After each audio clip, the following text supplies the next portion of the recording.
the corporate decision that we weren't going to be an IPO candidate, and that, in fact, we needed to right-size the company.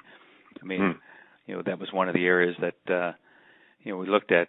Who's the and the board was, even though they were, well-known VCs, they said, it's probably, the large firm's probably not the right one for us right now.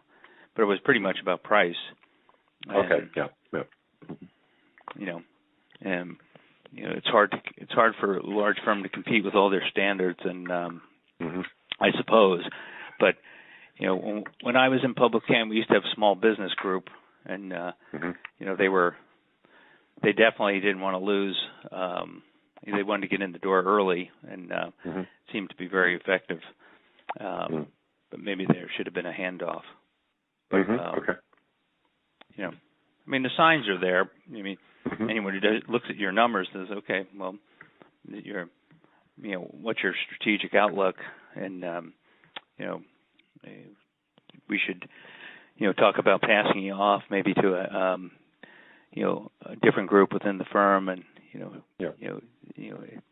it's not the group that's handling, public companies, and you have a different skill set needed. Yeah. A different skill set, but ultimately is the main driver the price. So you expect a cheaper price. Definitely. Okay. Yeah. I think that's the thing with most CFOs. Price is a big thing. Yeah. I imagine. Great.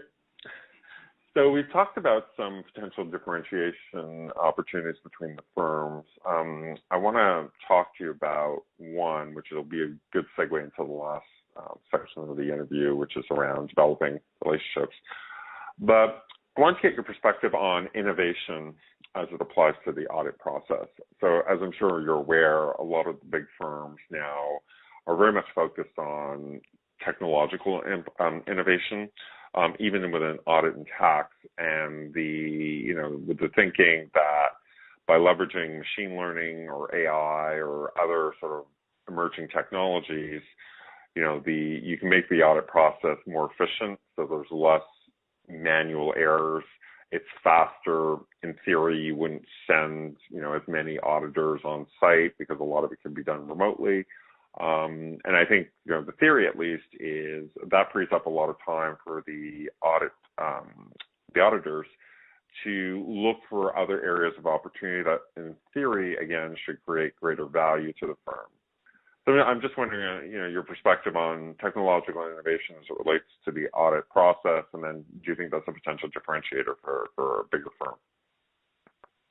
I think it's huge. I think the Internet of Things, the whole digital transformation is like, you definitely want to be associated with somebody who's, leading, runs their business, along the innovation lines, similar to what most companies are trying to do, and because it's so darn competitive out there. So, I think being able to articulate, how that results in a more efficient audit, more efficient tax, process. You get this at or better quality with, with the tools and the and the approach.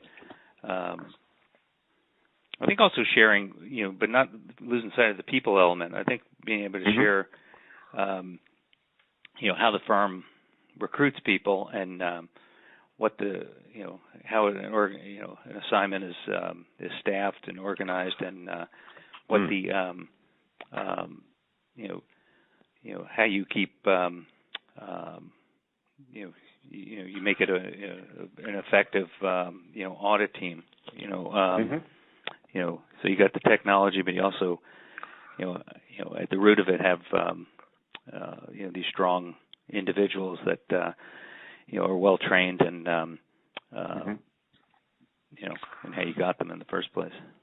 Yeah, interesting. Okay. So we talked about, because I'm trying to think of, and you sort of characterized it well in terms of how do we articulate, the value proposition around this. So you talked about, results being more efficient, better quality.